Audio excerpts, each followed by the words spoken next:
And welcome everyone, and thank you for joining us this evening. It's such a delight to see so many faces from lots of sectors in the history of primary source, and it's energizing to me personally just to see you all in one place and in support of us, so thank you for being here. Tonight, for the next half an hour, I'll be hosting an armchair conversation with Professor Martha Minow. I'll be posing a series of questions to her that relate to the possibility of reimagining civic learning in Massachusetts so that it's meaningful for students and so it equips them to fully participate in democratic life. As you listen, feel free to write down questions for Martha on the question card that's found on your chair. And our staff will come around and collect your questions, and we'll have about 25 minutes to ask as many of them as we can. It's now my great pleasure to introduce Martha Minow, our guest for this evening. Martha is the 300th anniversary university professor at Harvard University, where for 8 years she served as the Dean of Harvard Law School and where she has taught since 1981. She's an expert in human rights with a focus on members of racial and religious minorities and on women, children, and persons with disabilities.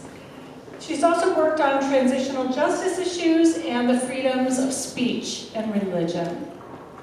There's so many things I could say about Martha, but a few that stand out to me are her international work. She served on the International Independent Commission on Kosovo and also worked with the UN High Commissioner for Refugees on the Imagine Coexistence project.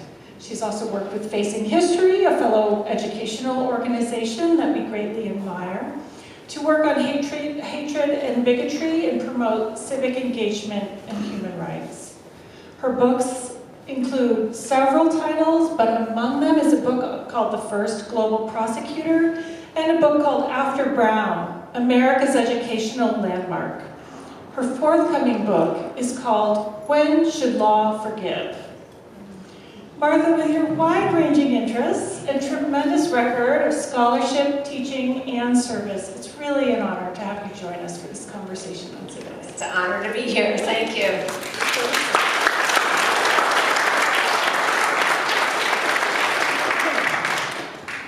Martha, as a professor of both law and education, and as a former dean, you've had a wonderful vantage point to see how civic engagement has changed the lives of your students. I thought we might start out this evening with a story, and by asking you to share a story that illustrates how you think civic learning has mattered to one or to some group of them. Can you start there? Well, when you raise this question, I guess I feel unbelievably honored that I get to teach every day. I mean, it's a real privilege, and my students are from around the world, and I think my very first year of teaching, which is a long, long time ago, one of my students in a class on law and education was from Finland, and the year after he went and became the Commissioner of Education in Finland, and that was kind of an amazing experience. So I learn from my students every day. I have been thinking a lot about the Parkland students, maybe because it's a year since the utter tragedy in Parkland, and also these very sad episodes of suicide the last week. But one thing that's so inspiring about these young people is they say they took a class, an advanced placement class in history, and that's how they learned how to respond to something that I think is unspeakable. And their action and their ability to really help their community and the larger country find a way to channel all the emotions following the murder of their classmates. That, to me, that's civics education. By total coincidence, I've spent the past week developing a curriculum on Parkland student activism. Didn't know that? That's fantastic. My colleagues. So that almost seemed like a plant, but it was not. We agree that it's a tremendous example of civic engagement, and it's on all of our minds, children, this week. Thank you. When people hear the term civics course, it doesn't necessarily call to mind entirely positive associations. think that really depends where you're coming from and what your experience has been. But in Massachusetts right now, we're in a period of trying to make the teaching of civics into a new and better model. So what I'm wondering is, if you were to sketch out a vision of civic learning, what would the vital elements of it be? What would you want to make sure it included in terms of student experiences?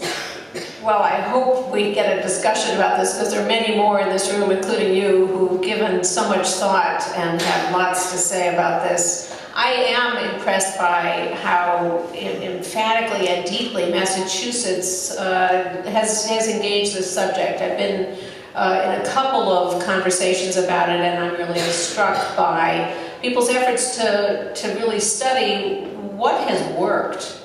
And it does seem that there's some learning from around the country and around the world about this. It doesn't work to simply have students memorize how does a bill become a law, or what are the branches of government. That doesn't bring anything to life. What does seem to be absolutely critical is to have experiential learning and to connect the topics to what's actually going on in the children's world.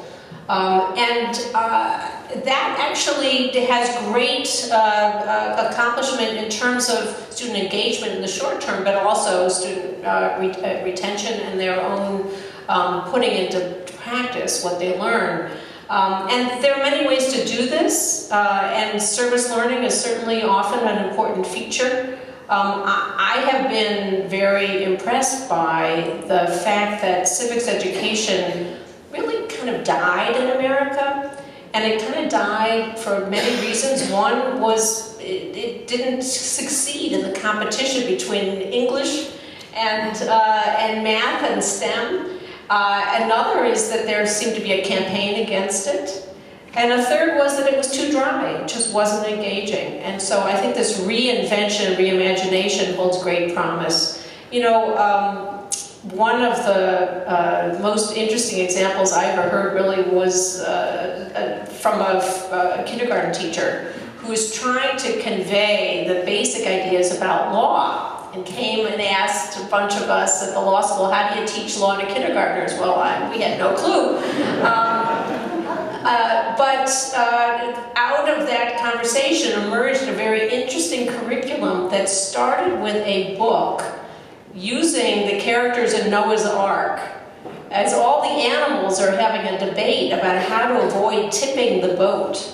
And they come up with the idea that they need to come up with an agreement to spread themselves across the boat, and that out of the agreement is the beginning of a social contract. So I learned a lot from that particular experience. So meeting kids where they are is a rather important activity, but also remembering that there's a kindergartner in each of us.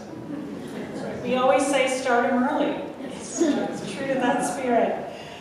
In our public lives lately, we've discovered democracy means many different things to different people.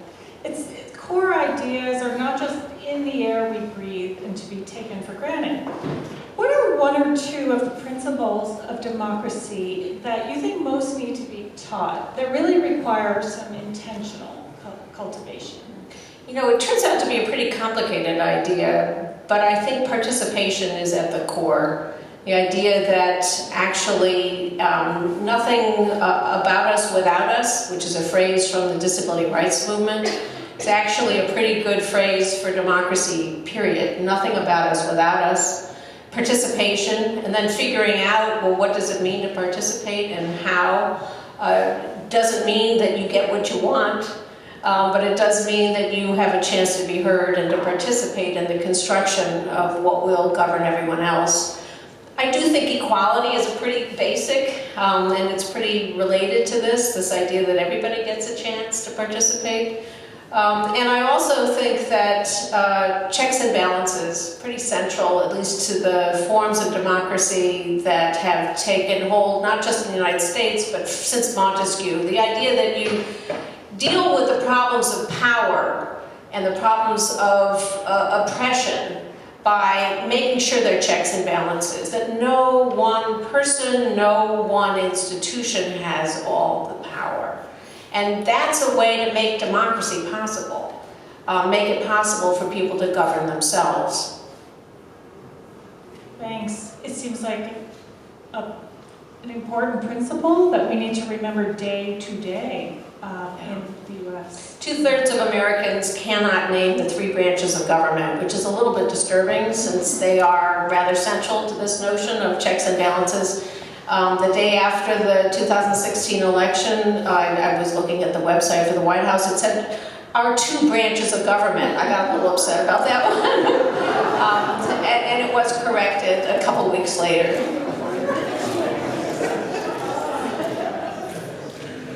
For 30 years now, Primary Source has been offering courses that explore injustices and profile change makers and share ideas for building civic virtues. In that sense, our commitment to civics is really nothing new.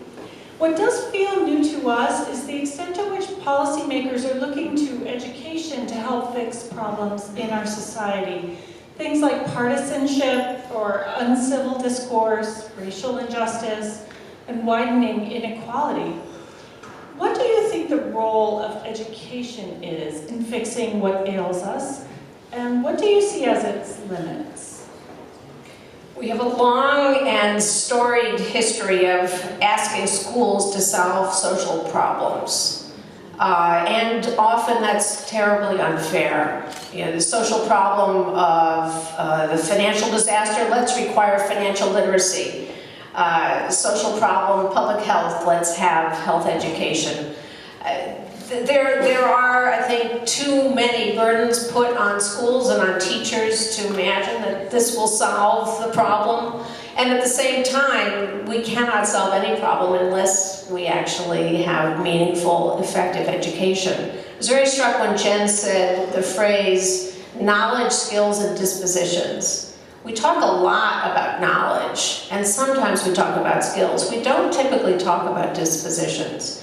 And I think a lot of the call now to focus on education that seems very relevant to this moment in the world is to think about dispositions. For example, having the self-control and patience to listen to people with whom you disagree. That's hard. That takes practice. That takes self-control. And it also takes perhaps some kinds of practices that we don't have without mindfulness in an era of the digital experience, where people are glued to their screens and not having to be in the presence of other people with whom they disagree and manage their own feelings. And I'm thinking about another kind of disposition, which is to forgive, maybe because I've just written this book on when should law forgive, which deals with pardons and forgiveness of debt, forgiveness of criminal offenses and so forth. And it's striking to me that maybe we need to do more work on teaching people how to apologize and also how to forgive. And so, you know, we all see them regularly. The apology that's non-apology. If anyone was offended, that's not an apology, right? And also, I think it takes practice to forgive. So a lot of the activities in school that go beyond knowledge, go beyond skills, are about being able to be with other people, being able to work with other people, being able to live with other people, being able to solve problems with other people. And it turns out you need practice. Those are also difficult. As an organization that works with teachers of history more than any other subject, we've been fascinated lately by the national debates that keep springing up concerning the legacies of our past. Speaking of forgiveness here. So many of those legacies have involved painful memories for certain groups. How do you think that we can deal with the legacies of our past in a restorative way instead of causing further injury? And what kinds of backlash can we anticipate and try to figure out how to address? I'd be so interested in your thoughts on restorative. Well, yesterday in one of my classes, I'm teaching a class right now called Law and Social Change. And a student gave a presentation about the new museum and memorial that's in Montgomery, Alabama. Some of you may have heard about it. It was designed by actually one of our alums, one of my students, Brian Stevenson, extraordinary man, who founded first an organization called Equal Justice Institute that represents people in the criminal justice system, people in death row, juvenile justice. And after doing that for 20 years, he concluded that we're not going to get anywhere if this country doesn't deal with the past, partly because the past is not past. Past is present. So he worked on this vision, and it opened last year, of a museum that's the Legacy Museum that's about particularly lynching and slavery. And then a memorial that's the National Memorial on Peace and Justice. I've not been, but I've seen photos and I've certainly talked with Brian about it. It's an extraordinary idea. The idea is that there should be a marking of all the places that lynching happened in this country, the physical places, the trees, the corners, which is not done. It's not done. It's passed on from family to family. But it's not acknowledged. And, you know, I learned in the work that I've done about mass atrocities in Argentina and Colombia and, Cambodia, that there's a difference between knowledge and acknowledgement. That knowing something happened is not the same as having it acknowledged by others that it happened. And that's true about a lot of history in this country, and that's what Brian's effort is all about. So here's the brilliant idea in the memorial. There are these columns that are movable that have the names of all of the places where lynching happened in this country. And there's an invitation to each of the communities to come and pick up their memorial and take it back to their county, to their place.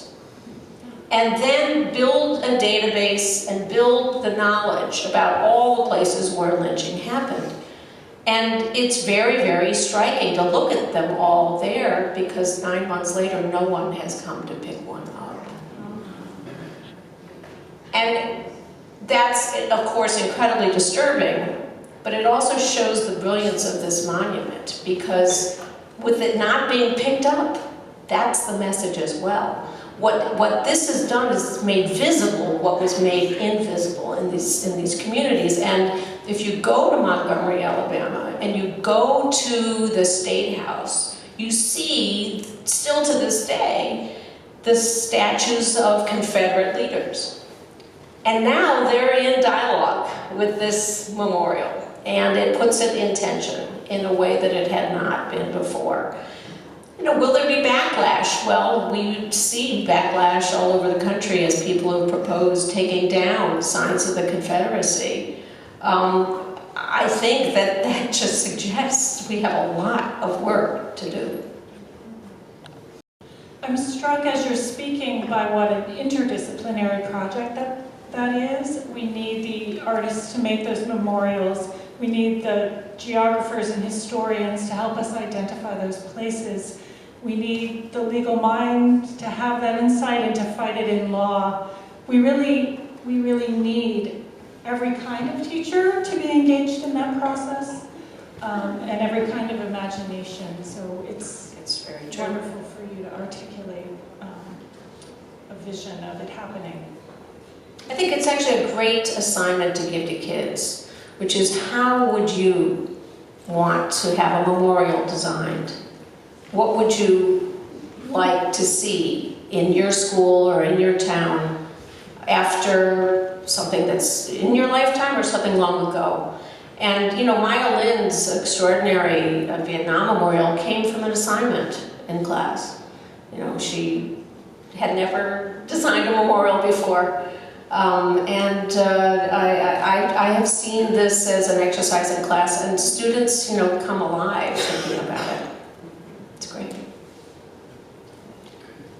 The new civics bill that Governor Baker recently signed mandates that Massachusetts students in all public schools engage in at least one student-led nonpartisan civics project.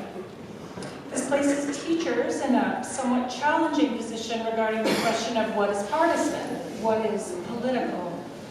What's the relationship, do you think, between civics teaching and politics? Is social justice, for instance, political? And if so, how could a teacher approach that subject? Well, it's hard to imagine how civics can be anything other than political. It's about politics. But I think that that's different than partisan. So partisan means, the split between the parties, literally, or between warring camps on a particular subject. But there's nothing, I think, inappropriate with a teacher talking about politics. That is what civics is about. It's about how does the government work? How do we govern ourselves? How do we make a polity? How do we deal with conflict? I think that one good place in my mind to direct attention is literally to make the voting process work better. It's not saying how people should vote, but make sure that people can get to the polls. Make sure that the votes are actually counted. Make sure that there's a paper record so that if something goes wrong with the electronic voting, that there's a backup. Make sure that there are fair ways of counting the vote. That's not partisan, but it's political. That's a great example. At Primary Source, one of our core values throughout our work has been the importance of building cultural responsiveness in schools. So reaching kids from many backgrounds, appreciating students and families' differences as assets, and helping kids see their identities reflected in the curriculum as well as stretching them past what they already know. In terms of multicultural education, though, by many measures, we're actually moving backward right now. So we've seen an increase, a spike actually, in hate speech in school, and hate crimes have spiked upward. Schools for many children are places of fear today. How do you think we can address this intolerance, and what are the stakes, in your view? Do I get to ask you this question?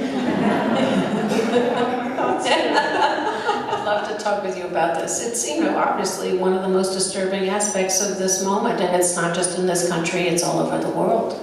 I did have this experience this summer. I went to Northern Ireland with a group of teachers from Facing History and ourselves, teachers from all over the world, and we were cataloging what's going on in Poland, what's going on in Hungary, what's going on in Argentina, what's going on in many, many parts of the world, and expressions of hatred and hatred on the basis of group identity is happening all over the world, but not by accident, because it's happening because there are unscrupulous leaders who are using this as a way to mobilize fear and distract attention away from other problems.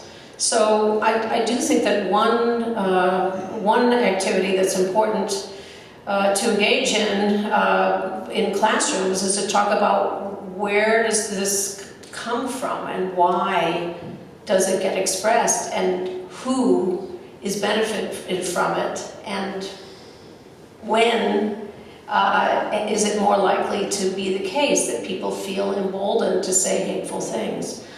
But I think it also is important to go back to that topic about dispositions and being able to manage your own feelings and not take your negative feelings and put them on a person or put them on a group. We all have negative feelings, we all have frustrations, but it is false to assign them to people based on their identities. I think that one of the real challenges right now is that identity politics is the medium in this country and elsewhere. And that's how politics works more and more and more, rather than talking about issues or causes or needs or interests. And I think there are many reasons for this. Again, that's a great educational question. But one of the reasons is it's easier. It's easier than actually trying to understand complex issues about housing or poverty. It's easier to say them. Another reason, is, I think, real fears that people have that life is changing. And it is changing. Again, the digital revolution, globalization, economic change, and fear is almost always historically associated with rise in intergroup conflict, tension. And again, almost always because there are leaders who manipulate those kinds of feelings. You know, the terrible genocide in Rwanda occurred, you know, in a society in which intermarriage was very high between groups. It was a deliberate manipulation, indeed creation of group identities by a political leader and using the radio and other techniques to almost construct identities and then say, that's the problem, that's the source, and we could just get rid of that source, we'll all be fine. And that led people to pick up machetes and kill their neighbors, in some cases, their spouses. And to be able to say, this is not something that people would do naturally. They have to be taught to do that. That does make it sound like this, one of our central challenges is of inoculation, right? So how do we inoculate our minds and our consciousness against that kind of manipulation? And that requires some deep thought to do it. It's true. I have one more globally focused question for you, and then I'm going to turn it over to the audience. Your work has taken you across the world through your interests in restorative justice, human rights, and peace building in post-conflict societies. What do you see as the relationship between law and education in your international projects? And how do you engage their different tools to advance your work? It's a really interesting question. My father-in-law once said to me, what do you do exactly? What holds together all these different things that you do? I don't know. I do think that law is fundamentally simply a set of institutions, arguments, and practices for resolving conflict and trying to help societies operate. Education is not so different. In my own experiences, I've just had incredibly good luck. You know, I get a phone call one day. The other end of the phone, woman says, I'm the UN High Commissioner for Refugees. I think you can help us. There was a long pause on my end. I said, I don't know anything about refugees. I don't know how to help you. But it led to this quite wonderful project about how can the refugee protection activities proceed without exacerbating group conflict. Sometimes, unthinkingly, there can be, you know, the grant of blankets and food to one group, and the outsiders engaged in humanitarian aid don't understand. They just walked into a conflict, and they preferred one group for another. So that was step one. How to not make things worse in the granting of humanitarian aid. Well, that requires education, requires some rules about making sure that the aid is distributed in a very fair way. But the project took another direction, which was really to try to explore what kinds of collaborations could be fostered by the UN High Commission for Refugees between groups that had been in conflict with one another. And in one instance, it was to build a women's center that was for women of different groups. This is, in another, it was groups could never work together in that kind of way. It was to come up with a schedule for the use of a threshing machine, that the different groups could actually agree upon, that they would use the same threshing machine. Well, that uses law, uses education, uses problem solving, frankly, uses the things you learn if you're a mother. Being a mother has been my best training for anything else. You know, how do you help people get along? Thank you so much. So,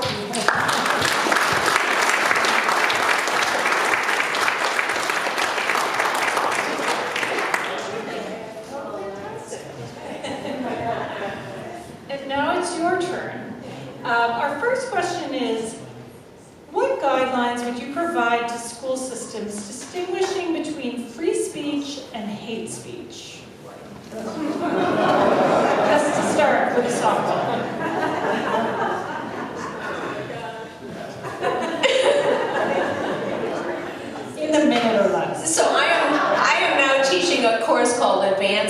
constitutional law that's all about free speech and religion because I don't know how to teach it anymore. It's just incredibly hard. So I'm using this class just to try things out. I mean, just as an example, the regulation of hateful expression on the internet.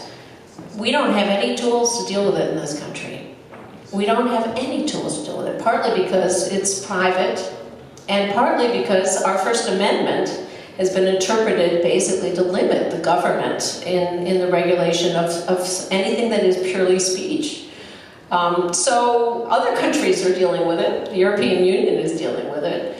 That we may have reached actually a point in the United States where the absolutism of our idea of speech has reached a limit. And it's never really been absolute. You know, the First Amendment says Congress shall make no law. Well, we have laws all over the place. We have laws that, for example, make it a crime to threaten the President of the United States. Well, that's speech. So where's the line?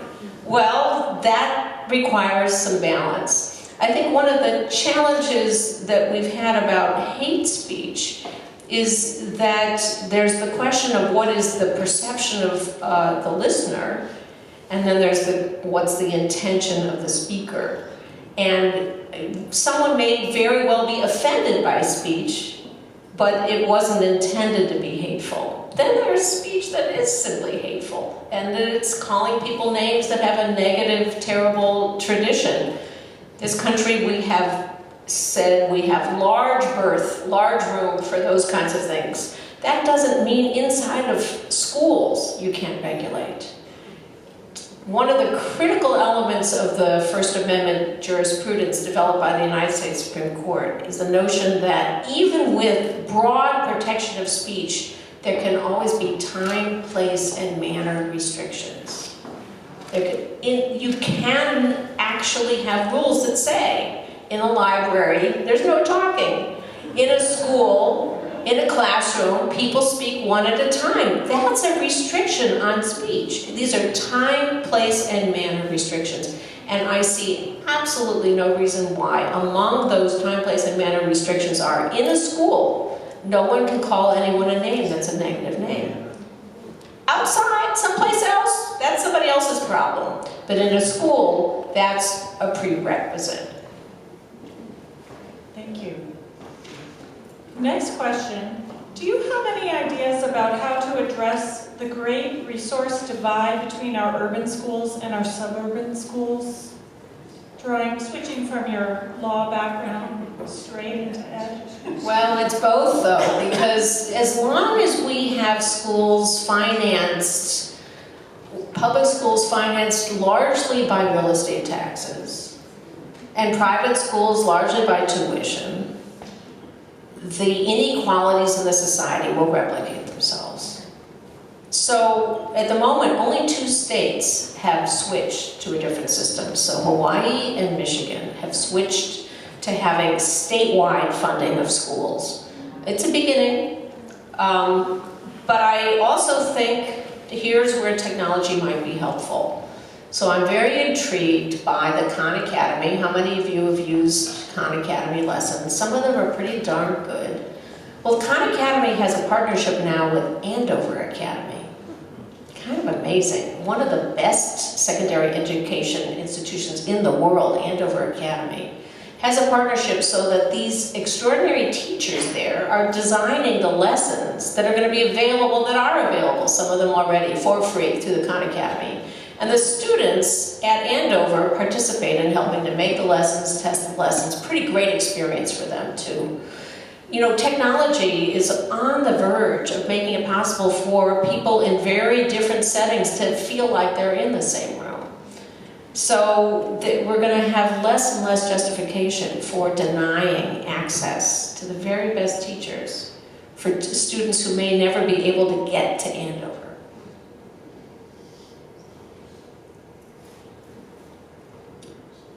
How would you address calls to provide reparations to acknowledge the legacy of slavery or oppressed Native people? I think it's an awfully good discussion to have. I think it has been a topic that's been raised and shut down several times in American history. It seems like a perfect subject for a classroom discussion. And it certainly is something that may belong in other settings as well. Looking at how other countries have dealt with reparations is also interesting. And I don't think there's any place that it's a great story, but there are some examples. And it's not always an easy discussion, obviously. You know, when you talk to people who are themselves recent immigrants or children or grandchildren of immigrants who say, why should I have any reparations for slavery? Well, I think that one of the great topics to then raise is, you know, reparations aren't simply about, did you cause the harm? It's also about, are you benefited by the legacy of that harm? And if you are a white person in America, even if you only recently arrived, you are still benefited. So that's a discussion they have with people. At the same time, there are, you know, criticisms of reparations in the sense that if you trace who the victims were through the similar kind of genealogical pattern, there can be kind of a randomness to who gets the reparations. Might be someone who doesn't need it, as opposed to someone who currently is impoverished or destitute. Those are good discussions to have. There's discussions that are about morality and law and who owes what to whom. Why do you think polarization, partisanship, and nationalism have become so pervasive globally and synchronously? I've been thinking a lot about this one, and I don't know that I have the answers. I've said a little bit already about fear and leaders who play into fear and feed it. Certainly that's been true in Hungary. It's much easier to talk about they and to revive anti-Semitism and other kinds of isms than it is to deal with you know, economic issues, for example. But I also think that that again, the mass media and technology contributes to it. When the length of a sound bite has shrunk in America, you know that sound bites used to be, you know, like a minute. People have done empirical evidence. The sound bites now are down to like 3 words. And why is that? Well, there's an acceleration of life, but I think that's fed by technology. And again, these kind of shorthand labeling of people and issues and groups is much easier than talking about things in a more complex way. But beyond that, I'm not entirely sure. I mean, I do think that for me, one of the responses to polarization is I need a better soundbite than I have, but it's to recognize our crisscrossing identities. That each of us are inevitably members of many, many groups. None of us belongs to only one group. And to find the multiple points of connection with people rather than always focusing on the differences, to me, is a resource, you know, and to find that actually being a soccer fan and being a film lover and being short and being Jewish and being a woman and being someone who really likes Italian food, these are all central to my identity. And yeah, I'm a lawyer too, but that one we don't have to talk about. But you know, to find that there are multiple, and that's true for every single person. One of the things that's so, to me, very puzzling is that we talk in this country a lot about we need to be colorblind. We need to be colorblind and not talk about anybody's, you know, racial difference. Well, and talk about them only as a distinct individual. Well, if we live in a society that's made race matter, part of who someone is their race. So we need to be able to talk about all that matters to a person, but not reduce someone to one trait. And so this crisscrossing, I need a better phrase. You gotta help me. I need a better phrase than crisscrossing identity. But I think you get the point. Hybridity is how the academics talk about it. Oh my gosh. You're all complex. Leadership develops early in life. How can we nurture a generation of more just leaders? I love this question. I'm very interested in leadership. When I became dean, I knew nothing about it. In the past, I had supervised 1/3 of one person, and immediately I was suddenly put in charge of 500. So that was a bit of a shock. So I sat down and I read a lot of leadership books, and I'll tell you what I found. They fall into 3 categories. The books that emphasize the leader is the cowboy who's riding the horse and charging ahead, the leader who's the shepherd who's taking care of the sheep, the leader who's the beekeeper, who makes sure, this came from the software industry, makes sure that the bees have what they need and then leaves them alone. And here's what struck me. They're all about leading non-humans. All of them. So I stopped reading leadership books because last I looked, I had to deal with people. So I started asking people that I knew. So I asked some of our students who are veterans. We have a fair number of veterans in the class, and I'll never forget, one of them said to me, well, the way to be a leader is first you have to be a follower. He says, there are not a lot of followers at Harvard Law School. So I thought about that one a whole lot. I think that being a member of a group, being an effective member of a group is a precondition for being an effective leader. And so working on that, working on teamwork is a place to start. We're getting very short on time, so this may be our last question. What keeps you personally hopeful and continues to motivate you in tackling the hard and painful topics you study and teach? So I'm married to a wonderfully optimistic person, and I am not an optimist. I am a hopeful pessimist. I hope I'm wrong. But genuinely what keeps me hopeful is young people. I mean, how can you not, in the face of young people, feel that the world is possible again? And to talk with a young person who's just recently discovered a novel that you love, or who's excited about some music. I mean, that keeps me hopeful, and they are extraordinary, and they will make the world better. As educators in our group, so many of us get to experience that day after day, and I think that's a perfect note to end on. I want to thank you for your very nuanced answers and for giving us a lot to take back into our own contexts, into our own lives. Thank you, Martha. Thank you very much.